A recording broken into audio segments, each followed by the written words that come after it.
Bismillahirrahmanirrahim. Assalamualaikum warahmatullahi wabarakatuh. Wilujeng wayah kieu, kita jumpa kembali di mata kuliah Bahasa Indonesia. Untuk pertemuan kali ini kita akan membahas mengenai hakikat kebahasaan secara umum. Kita akan bahas fungsi bahasa, kita juga akan membahas mengenai sifat-sifat bahasa itu sendiri. Nah, nanti di tengah-tengah video akan saya sisipi tugas yang akan menjadi prasyarat pertemuan kita minggu depan. Oleh karena itu, simak video ini sampai tuntas. Ya, pada perkenalan mata kuliah minggu lalu, saya sudah bahas mengenai urgensi penggunaan bahasa Indonesia. Saya juga sudah paparkan alasan mengapa bahasa Indonesia masih harus dipelajari pada tingkat perguruan tinggi. Walaupun kalian sudah belajar bahasa Indonesia dari tingkat sekolah dasar, menengah pertama, dan menengah atas, bahkan dari kecil kalian sudah bisa berbahasa Indonesia, namun tetap karena alasan-alasan yang sudah saya sampaikan minggu lalu, bahasa Indonesia masih dipelajari pada tingkat universitas. Nah, untuk awal kita akan bahas mengenai definisi bahasa terlebih dahulu. Menurut Krida Laksana, bahasa didefinisikan sebagai sistem lambang bunyi yang digunakan oleh anggota masyarakat untuk bekerja sama, berinteraksi, dan mengidentifikasi diri. Krida Laksana berfokus pada fungsi bahasa sebagai alat komunikasi. Di sana Krida Laksana menyebutkan bahasa untuk bekerja sama, berinteraksi, yang mana di dalamnya pasti ada proses komunikasi. Nah, kemudian ada pendapat dari Syamsuddin. Definisi lengkapnya bisa kalian baca dalam video. Nah, yang menjadi poin utama dari definisi bahasa menurut Syamsuddin ialah diperlakukannya bahasa sebagai sebuah alat untuk memengaruhi dan dipengaruhi. Secara umum, pendapat Syamsuddin ini sama dengan pendapat Krida Laksana. Jika Krida Laksana tadi menggunakan istilah sistem lambang bunyi, nah Syamsuddin di sini menggunakan istilah alat. Keduanya sama-sama merujuk pada media untuk berkomunikasi. Dari pendapat para ahli tersebut, kita bisa tarik simpulan bahwa bahasa merupakan sebuah sistem yang memiliki fungsi. Sistem apa? Sistem lambang dan bunyi. Fungsinya apa? Fungsinya sebagai alat atau media berkomunikasi, sebagai alat pemenuh kebutuhan manusia sebagai makhluk sosial akan interaksi. Sebagai sebuah sistem atau sebagai sesuatu yang sistemik, tentu bahasa memiliki subsistem-subsistem turunannya, mulai dari bunyi, kata, kalimat, makna, dan lain sebagainya.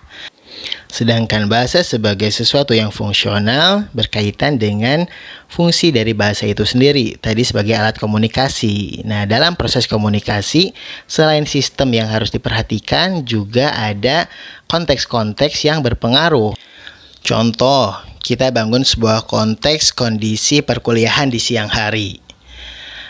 Saya masuk ke dalam kelas sebagai pengajar, kemudian saya berkata di depan kalian, "Hari ini panas sekali ya," lengkap dengan gestur mengipas-ngipaskan buku ke wajah.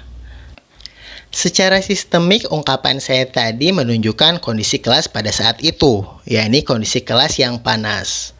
Namun, pesan yang kalian terima atau pesan yang kalian tafsirkan mungkin akan berbeda-beda. Setelah saya mengatakan ruang kelas ini panas, mungkin satu di antara kalian akan ada yang langsung membukakan jendela, atau akan ada yang langsung menyalakan AC. Walaupun saya tidak meminta secara eksplisit pada kalian untuk membuka jendela atau menyalakan AC. Dari mana pesan itu kalian tafsirkan? Tentu dari konteks-konteks yang terbangun tadi. Dari ruang kelas yang panas, dari AC yang belum menyala, atau dari jendela yang memang belum dibuka. Sehingga muncul penafsiran kalian yang seperti itu. Itu satu contoh kecil. Contoh lain misal kata anjing. Kata anjing secara sistemik merujuk pada hewan mamalia berkaki 4 yang menggonggong dan seterusnya. Namun, kata anjing juga dapat bermakna lain atau dapat ditafsirkan lain secara fungsional bergantung pada konteks penggunaannya.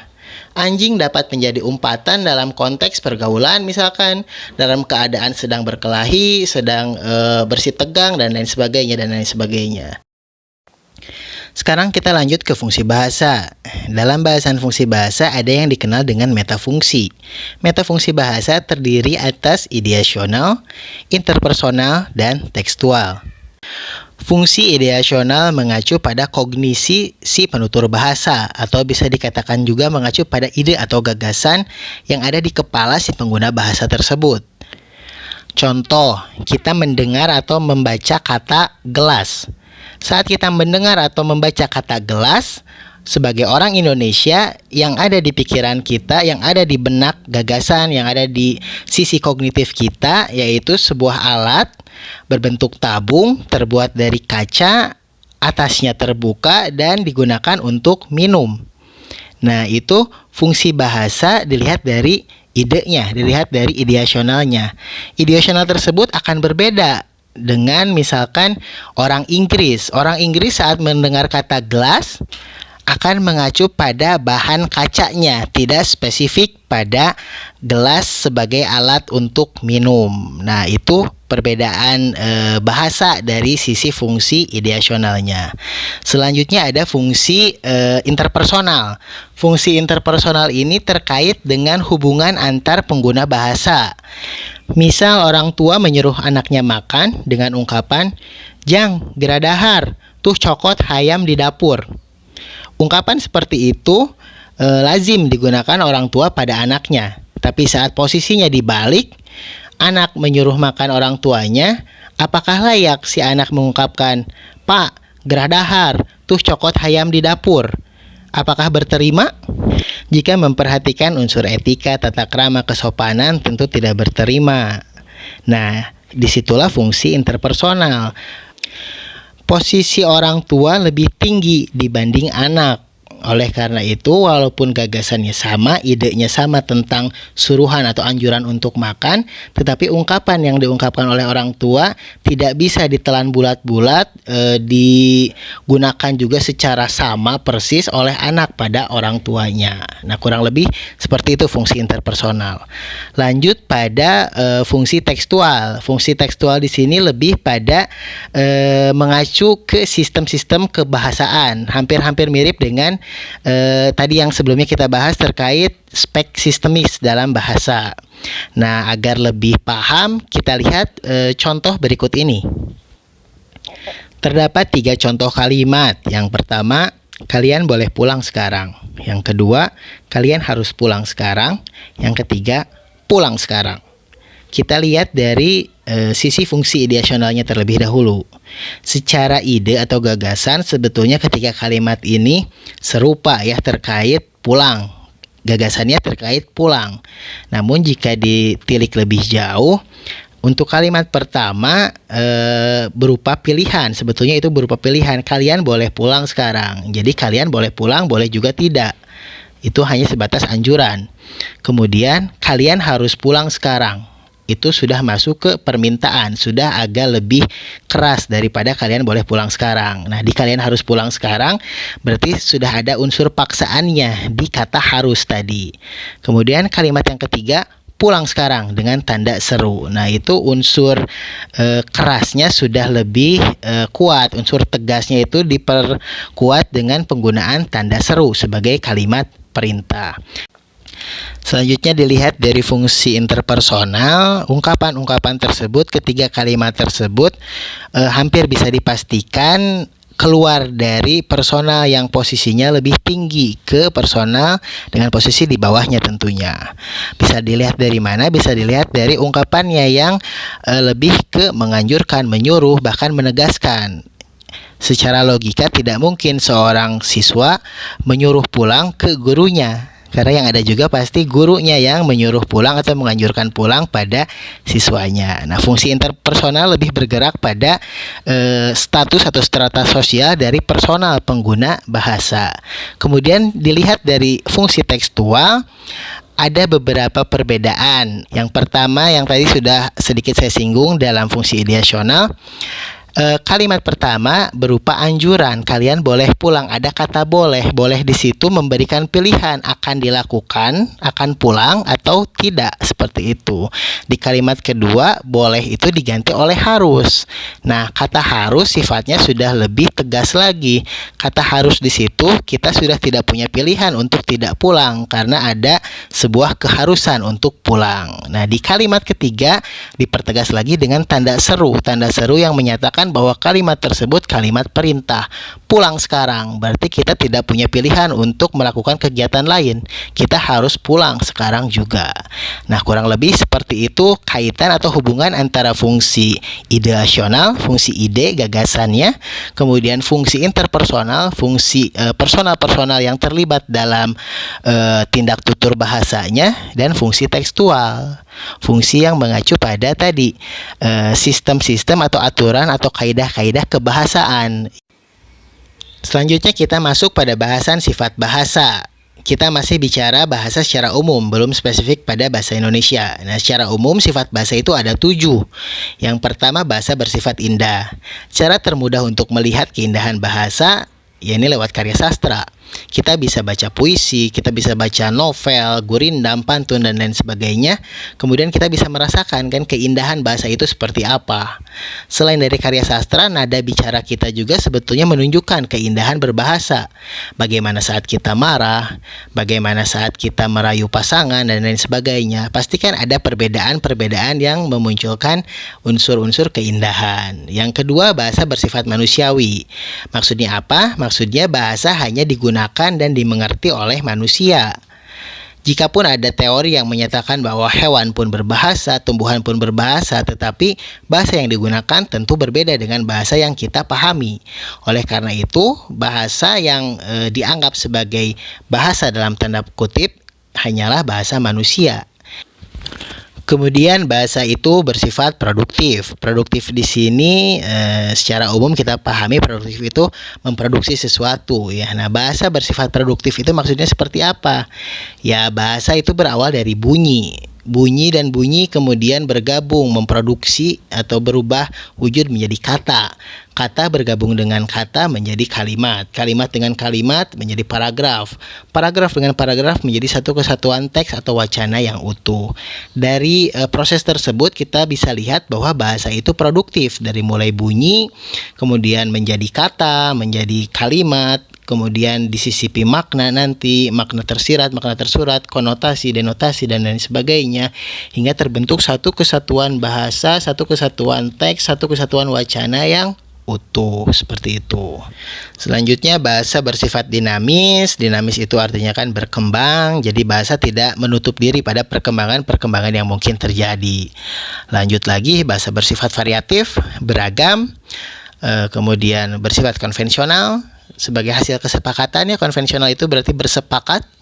Kemudian ada bahasa bersifat arbitrer atau mana suka. Nah, silakan cari contoh-contoh bukti bahwa bahasa bersifat arbitrer, bahasa bersifat konvensional, variatif, dinamis, kemudian kaitkan secara keseluruhan dari si sifat bahasa sendiri. Karena dari ketujuh sifat bahasa ini, satu ya dengan yang lainnya itu berkaitan. Jadi silakan untuk tugas coba kalian cari bukti kebenaran sifat-sifat bahasa ini, kemudian kaitkan satu dengan yang lainnya. Nah, setelah tadi kita bahas bahasa secara umum, sekarang kita mulai masuk pada bahasa Indonesia. Fungsi bahasa Indonesia itu ada 2, yakni sebagai bahasa nasional dan sebagai bahasa negara. Sebagai bahasa nasional, bahasa Indonesia berfungsi sebagai lambang identitas, lambang kebanggaan nasional, alat komunikasi, sebagai alat pemersatu berbagai suku dengan latar budaya sosial yang berbeda-beda.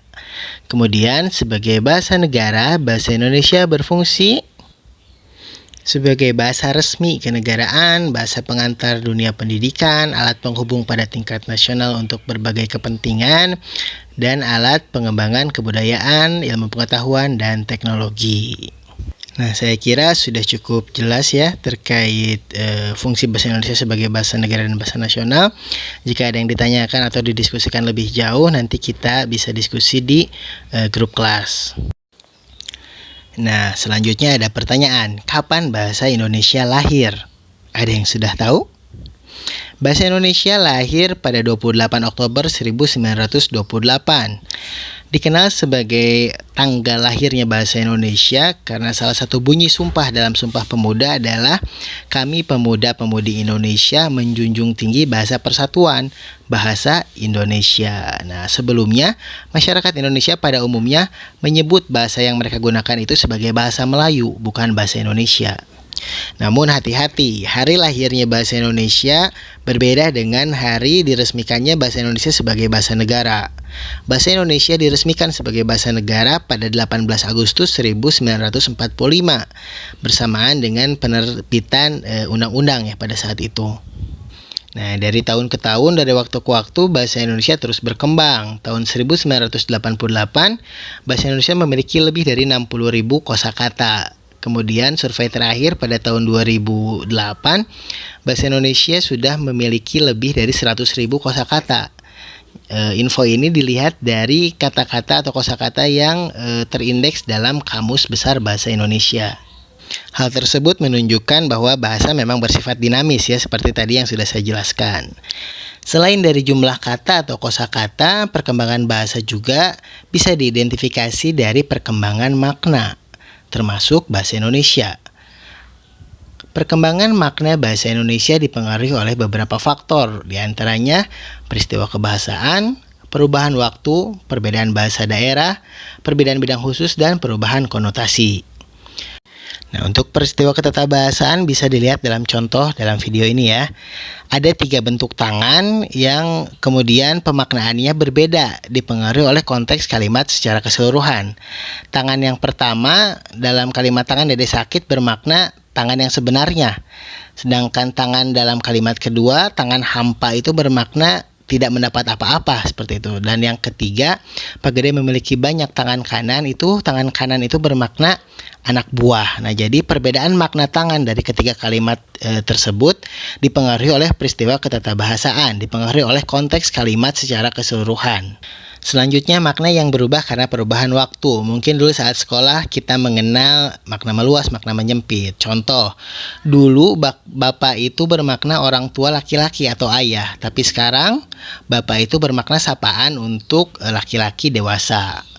Dulu motor itu bermakna mesin, tapi sekarang motor itu bermakna kendaraan roda 2. Dulu kitab itu bermakna buku, sekarang kitab itu bermakna kitab suci yang lebih spesifik, bisa Al-Quran, Injil, dan lain sebagainya. Dulu saudara itu orang yang lahir dari ibu dan bapak yang sama, tapi sekarang saudara itu bentuk sapaan pada orang lain, tidak harus satu bapak atau satu ibu. Nah, contoh-contoh tadi menunjukkan bahwa perluasan dan penyempitan makna dipengaruhi oleh perubahan waktu. Jadi dari waktu ke waktu penggunaan bahasa, penggunaan atau penafsiran makna bahasa juga ikut berubah. Selanjutnya ada perbedaan bahasa daerah. Jadi perbedaan makna karena perbedaan bahasa daerah. Misal ada atos dalam bahasa Sunda yang bermakna sudah, sedangkan dalam bahasa Jawa bermakna keras. Nah, coba cari contoh lain juga ya yang kalian ketahui. Lanjut lagi, ada perbedaan makna yang dipengaruhi oleh perbedaan bidang khusus. Misal, koma dalam bidang kedokteran bermakna sekarat, tapi koma dalam ranah bahasa bermakna tanda baca penanda jeda. Nah, itu contoh untuk perbedaan bidang khusus. Nah, selanjutnya perubahan makna yang dipengaruhi oleh perubahan konotasi. Misal kita ambil contoh, ada bentuk kalimat pemerintah melakukan penyesuaian harga BBM.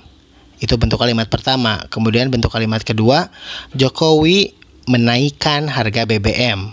Ada 2 bentuk kalimat yang berbeda tetapi dengan makna yang diterima oleh pembacanya juga berbeda. Jika diksi penyesuaian yang digunakan, kesan yang diterima pembaca adalah pemerintah sedang berupaya menyesuaikan harga minyak di Indonesia dengan harga minyak dunia, sehingga masyarakat tidak akan terlalu gaduh. Tapi saat diksi penaikan, menaikkan, dan lain sebagainya yang digunakan, masyarakat akan cenderung gaduh karena menganggap pemerintah tidak pro rakyat dengan menaikkan harga bahan bakar. Terlepas menaikkan di situ adalah upaya menyesuaikan dengan harga minyak dunia, tetapi pemaknaan, penafsiran atau kesan yang diterima masyarakat akan seperti tadi, akan menganggap pemerintah tidak pro rakyat. Nah, itulah perubahan makna yang berkaitan dengan konotasi. Jadi untuk diksi yang berbeda, jadi untuk satu makna menggunakan diksi yang berbeda akan menghasilkan penerimaan yang berbeda pula dari pembaca. Nah, itu salah satu bukti bahwa bahasa juga punya kekuatan. Bahasa juga punya kekuatan untuk menggiring opini. Bahasa punya kekuatan untuk mendoktrin dan lain sebagainya. Nah, selanjutnya kita masuk pada penugasan. Nah, tadi di tengah video ada sedikit tugas dari saya terkait sifat bahasa. Nah, ini di akhir ada juga tugas yang harus kalian kerjakan. Jadi untuk mekanisme pengumpulan tugas, silakan kalian bisa koordinir oleh ketua kelas masing-masing. Nanti ketua kelas setor ke saya sudah dalam kondisi lengkap, semua terkumpul. Apakah ditulis tangan atau ditik, silakan, saya memberikan kebebasan. Hanya saya memberi batasan maksimal 1 halaman. Mau ditulis tangan, mau ditik, mau di scan dan lain sebagainya, maksimal 1 halaman. Seperti itu.